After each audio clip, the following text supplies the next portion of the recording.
My name is Joel. I worked the overnight shift at a BP on Route 17 for about 8 months. The station was one of those old ones where the canopy over the pumps had started to pull away from its supports on one side, and the owner kept saying he would fix it, and never did. I worked Sunday through Thursday, 10 p.m. to 6 a.m. I was 23. I needed the money. That is the whole backstory.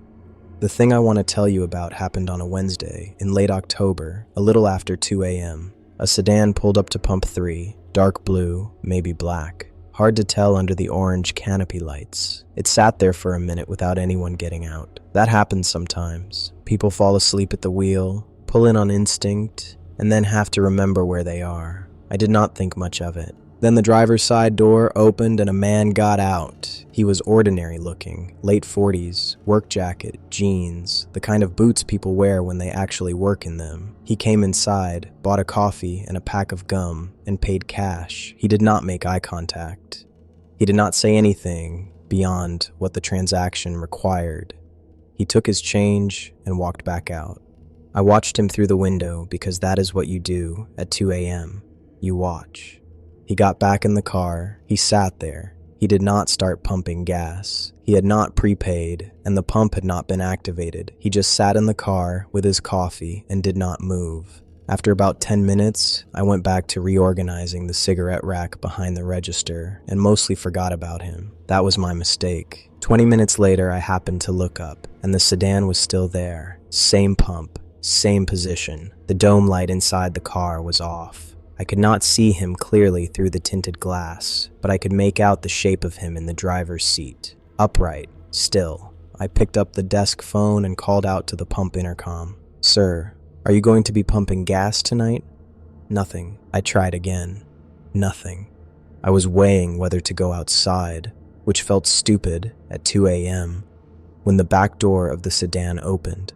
Not the driver's door, the back door, the rear passenger side. Something got out. I want to be precise about this because the precise details are the ones I have spent the most time trying to reassemble since that night, trying to find some arrangement of them that makes sense. What got out of the back of that car moved the way a person moves. Upright, 2 legs. It closed the door behind it.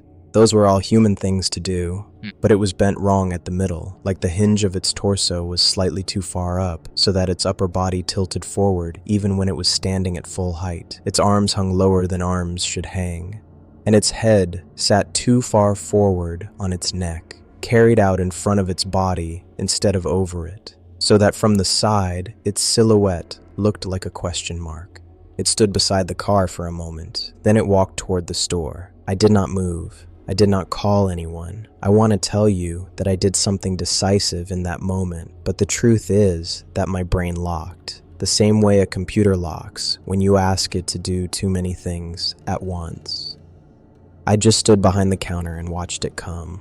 It pushed through the door. Up close, under the fluorescence, it was worse. Its face was arranged correctly. Eyes, nose, mouth, in the right order. But the proportions were off in ways I cannot fully articulate. Its eyes were set too close together and too low, so that a large expanse of forehead extended above them like a shelf of pale skin. Its mouth was slightly too wide. When it moved its head to look at the aisles, it moved it in a single rotation. No incremental adjustment. Just a full smooth pivot, like something on a bearing.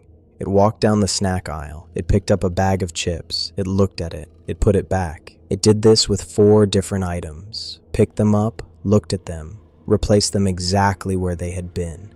Then it came to the counter. It put a bottle of water and a candy bar on the counter. I rang them up. My hands were moving because I told them to move. $4.11.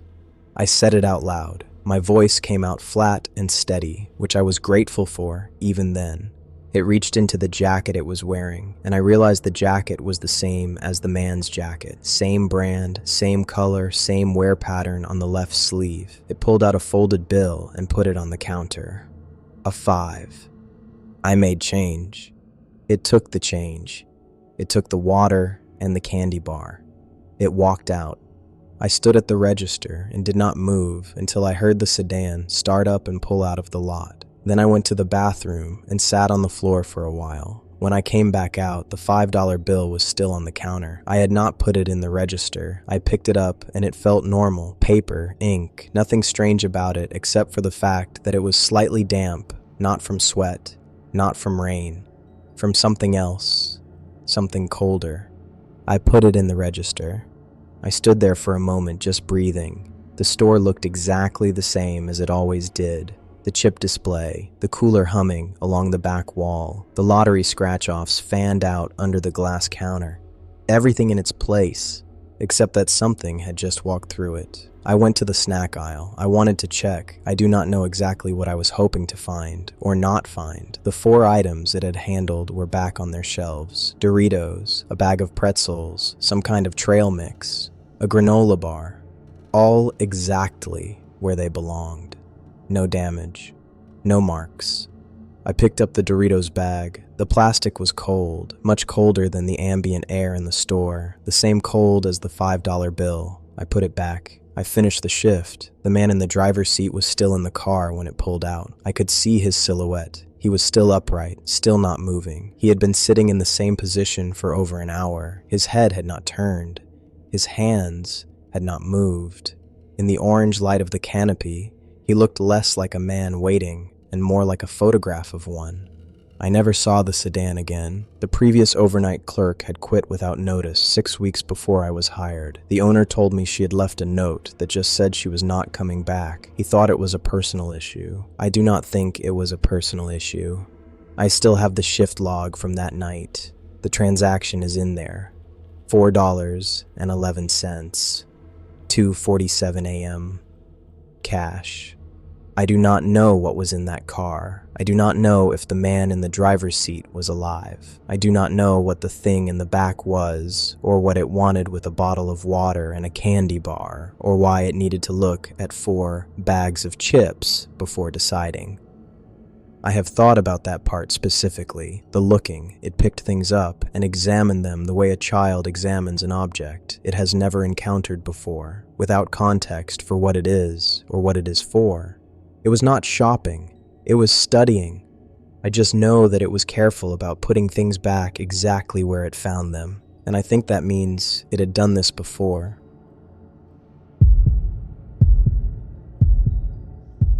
I worked at a Circle K with a gas station attached for 11 months. The store was on the corner of 2 state roads in a part of the county where the nearest other business was a pawn shop 3 miles east. The overnight shift ran from 11 p.m. to 7 a.m.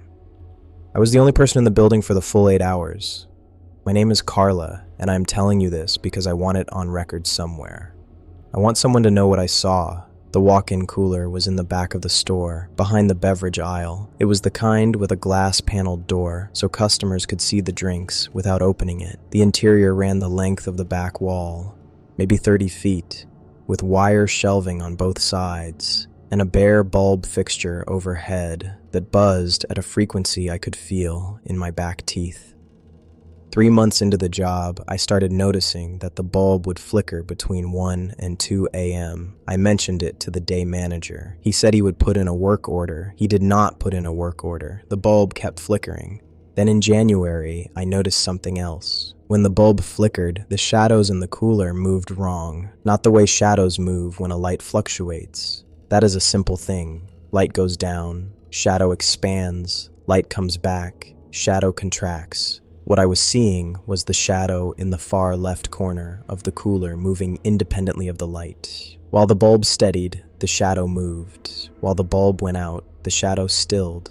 It was responding to the darkness, not the light. I started keeping my distance from the cooler between 1 and 2 a.m. I restocked before midnight and did not go back in until the hour had passed. That worked for about 3 weeks. Then one night, I had to go in at 1:15 because I had shorted the energy drink section during my earlier restock, and a customer was asking for something we had in the back. The customer was a trucker, big man, friendly enough, waiting at the counter. I could not think of a reason to give him for why I would not go into my own cooler, so I went in. The shadow in the far corner was there. It was roughly human-shaped, but not quite. The proportions were wrong. Too much mass at the top, too little at the bottom, like a figure carrying something heavy on its shoulders. It was not moving. It was just there, occupying that corner the way a person occupies a corner when they are waiting for something.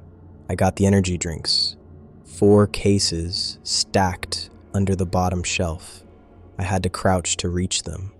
When I crouched, I was at eye level with the bottom shelf, and I could see under all the shelving to the back wall. There were hands on the floor in the far corner, flat on the concrete, palm down, fingers spread, human hands, very pale, completely still. I straightened up.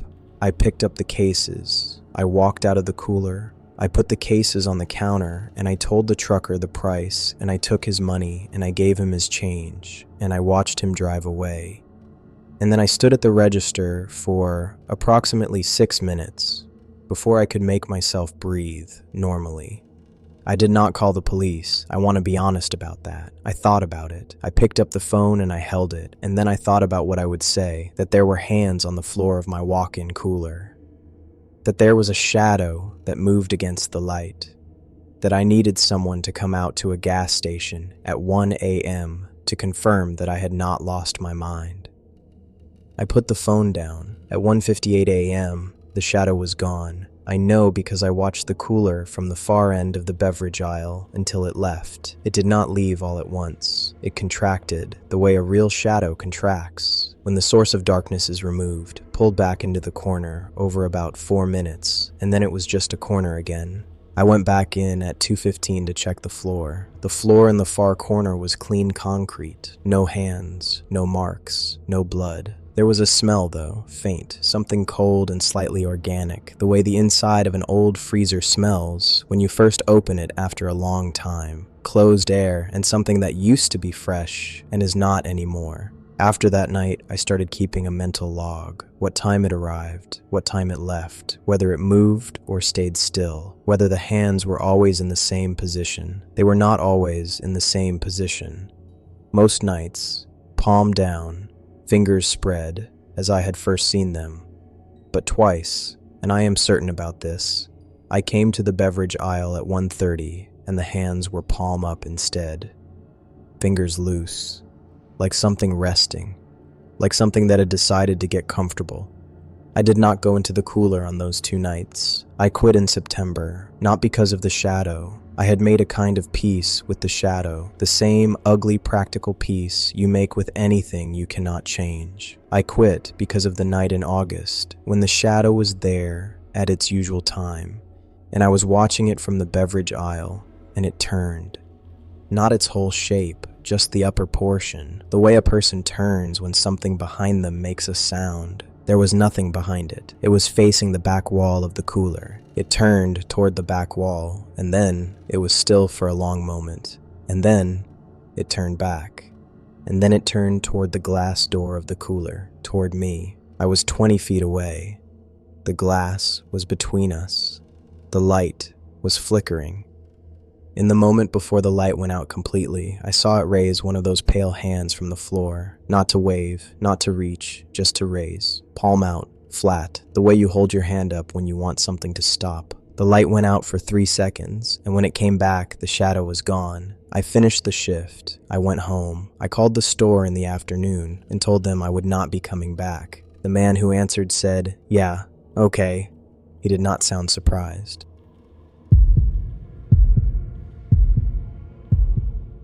There was a man who came in every night for 6 weeks and then stopped, and I think about him more than I should. My name does not matter. I worked the overnight at a Mobil on the west side of a mid-sized city, the kind of station that stays busy until about midnight and then goes dead until around 4, when the early commuters start filtering through.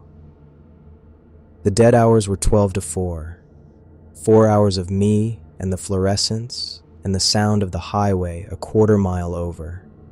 He started coming in during the 3rd week of September, always between 1 and 1:30. He was a big man, easily 6'2", heavy-set, with the kind of face that looked like it had been a kind face once, and something had worked on it over time. He wore the same clothes every night, dark work pants, a gray thermal, boots. He bought the same thing every night, a large coffee, 2 sugars, a honey bun from the rack by the register.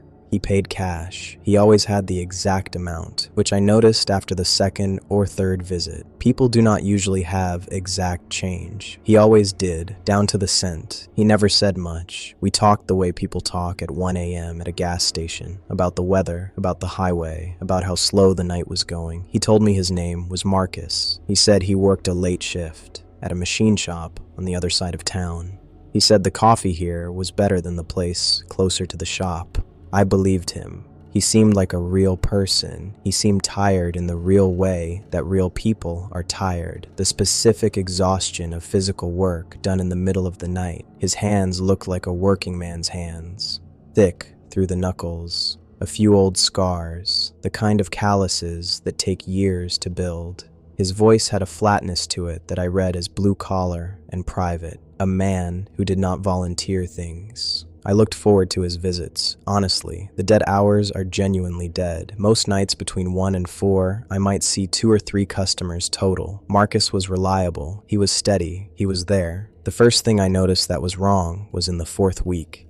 He came in at 1:12 on a Tuesday. Same order. Same exact change. We did the usual small talk. He took his coffee and his honey bun, and he was heading for the door when I looked down to close the register and noticed something on the counter. A fingernail, not a clipped nail.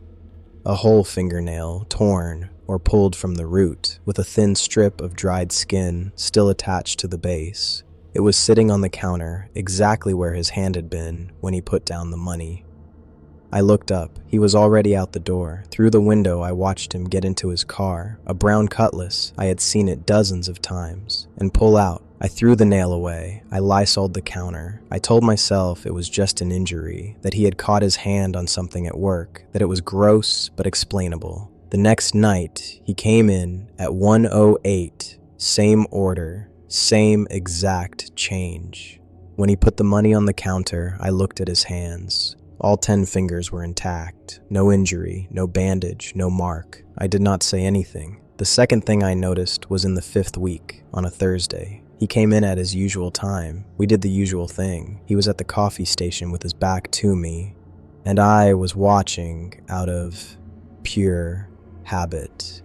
And I noticed that the shadow he was casting on the wall behind the station was not quite right.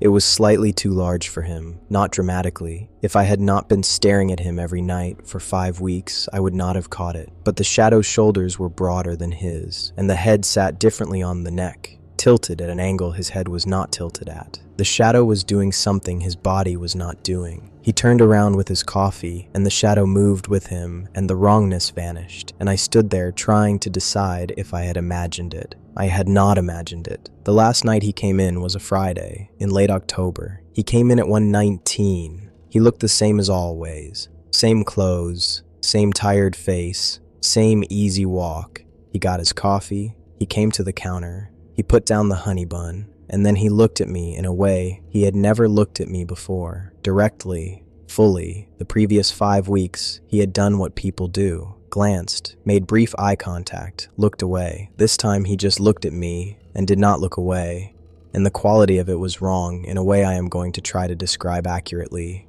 It was not threatening. It was not angry. It was the look of something that is deciding whether to tell you something. The look of a person standing at the edge of a significant disclosure, weighing whether the moment is right. He opened his mouth. I do not know what he was going to say, because that was the moment the front door opened and a woman came in, a regular, a night shift nurse who stopped in twice a week, and the moment shattered, and Marcus closed his mouth and looked down at the counter, and by the time I had rung up the nurse and she had left, he had put his money down, exact change, and was walking toward the door. "Marcus," I said. He stopped. He did not turn around right away. He stood with his back to me for long enough that I started to regret saying his name. Then he turned. "You should request a shift change," he said. His voice was the same as always, even, a little worn. "Today's, the sooner the better." "Why?" I said. He looked at me for another moment, that same weighing look. "I come here every night," he said. "You have noticed that?" "Yes." "There are others that come here every night," he said. "You have not noticed them yet." He pushed through the door. I went to the window and watched him get in the Cutlass. He sat for a moment before starting it. In the second before the engine turned over, I saw his head tilt back against the headrest, and the shadow inside the car, cast by the parking lot lights through the windshield, did not tilt with it.